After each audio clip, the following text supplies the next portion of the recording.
तपाईलाई थाहा छ, एउटा यस्तो पैसा हुन्छ जसले तपाईलाई कठिन समयमा बचाउन सक्छ। धेरै मानिसहरू यस्तो सङ्कटबाट उठ्नै सक्दैनन्, यस्तो गहिरो खाल्डोमा पर्छन्, उहाँहरू त्यो खाल्डोबाट उब्कुनै सक्नुहुन्न। आउनुहोस् त्यस्तो खाल्डोबाट बाँच्नका लागि के गर्ने भन्ने विषयमा हामी केही कुरा गर्नेछौँ। यो कुनै लगानी होइन, तपाईँको मुस्किल समयको हतियार हो। जब तपाईँ मुस्किल समयमा पर्नुहुन्छ, तपाईँलाई बचाउन यही हतियार काम लाग्नेछ। के हो त त्यस्तो हतियार जसले तपाईँलाई सङ्कटको समयमा बचाउनेछ?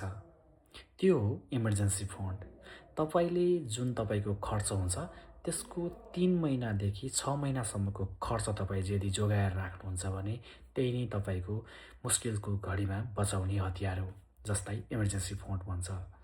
तर अब यसलाई कसरी राख्ने, कहाँ राख्ने, नेपालको सन्दर्भमा कस्तो सुइटेबल हुन्छ भनेर हामी डिटेलमा भिडियो ल्याएर आउनेछौँ।